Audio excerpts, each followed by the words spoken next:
Hello friends, आज मैं आपके साथ एक बहुत महत्वपूर्ण क्वेश्चन के बारे में डिस्कस करने वाले हूँ, जो कि इलेक्ट्रिकल इंजीनियरिंग से संबंधित इंटरव्यू में पूछे जाते रहे हैं।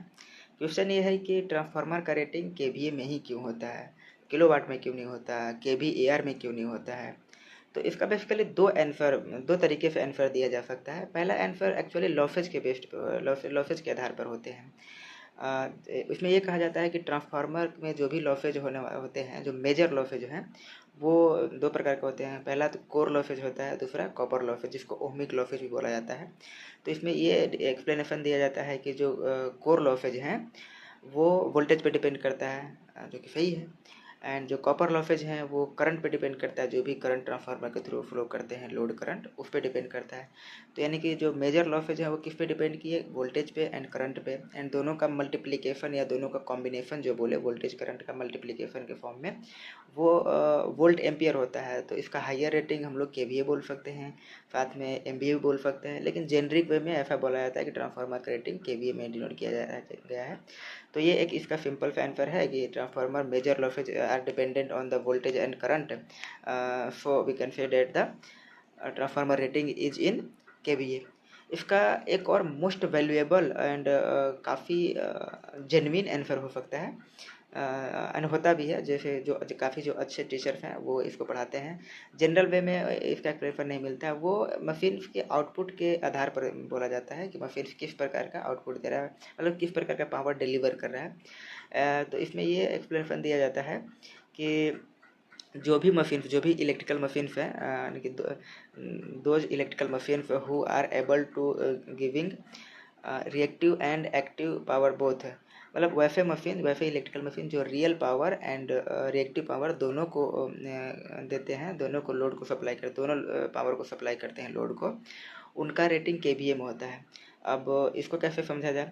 Actually power actually three types के पावर होते हैं, जैसा कि हम जानते भी हैं। एक अपैरेंट पावर, एक रियल पावर, एक रिएक्टिव पावर।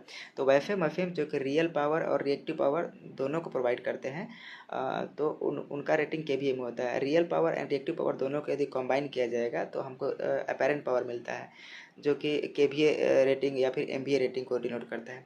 तो इसका एक ये जो है वैल्यूएबल आंसर अच्छा खासा माना जाता है कि ये काफ़ी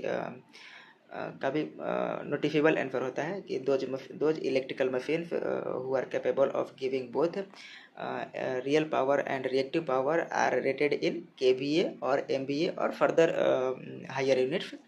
सो this will be also a genuine answer. अब इसके एग्जाम्पल पे हम लोग चल सकते हैं कि एग्जाम्पल क्या क्या हो सकता है। जैसे मैंने बोला कि वाईफाई मशीन जो कि real power and reactive power दोनों को प्रोवाइड करते हैं, उनका रेटिंग केवीए में होता है। ठीक है। ट्रांसफार्मर रियल पावर भी देता है, साथ में रिएक्टिव पावर भी प्रोवाइड करता है, लैगिंग लीडिंग पावर फैक्टर पे ऑपरेट करता है, तो वहाँ पे रिएक्टिव पावर भी प्रोवाइड करता है। और यदि दूसरा एग्जांपल के बारे में बात करें तो आपने अल्टरनेटर के बारे में ज़रूर पढ़ा होगा, जिसको सिंक्रोनस जनरेटर जिसको बोला जाता है। तो वो भी real power and reactive power दोनों डिलीवर करता है, कभी लीडिंग पावर फैक्टर पे, कभी लैगिंग पावर फैक्टर पे ऑपरेट कर रहा होता है। यानी कहीं ना कहीं रिएक्टिव पावर रियल पावर दोनों वो डिलीवर कर रहा है, तो उसका रेटिंग भी केवीए में ही होता है। ये भी आपने पढ़ा भी होगा, भले ही आपने गौर नहीं किया हो, लेकिन पढ़ा तो ज़रूर होगा। और हम लोग जनरेटर के बारे में डिस्कस कर रहे हैं, तो लगे हाथ हम लोग को मिलेगा कि मोटर भी है। तो मोटर के आउटपुट को भी देख हम लोग ऑब्जर्व करेंगे, तो मोटर का आउटपुट हमको कैसा मिलता है। मोटर का आउटपुट एक्चुअली में हमें मैकेनिकल फॉर्म में मिलता है। तो मैकेनिकल फॉर्म में रिएक्टिव एक्टिव तो नहीं ना कर सकते, वहाँ तो सिर्फ हमको वहाँ तो फिर हमको रियल पावर ही मिलता है, एक्चुअल पावर, जिससे कि कुछ वर्क हम लोग कर सकते हैं, जिसको कि हम लोग कुछ वैल्यूएबल आउटपुट में एक्चुअल वर्क में कन्वर्ट किया जा सकता है। ठीक है। तो मोटर केस में हमको सिर्फ रियल पावर मिलता है, इसीलिए उसका रेटिंग किलोवाट में होता है। अब आपने कभी भी मोटर का रेटिंग केवीए में नहीं देखा होगा, नहीं सुना होगा, नहीं पढ़ा होगा।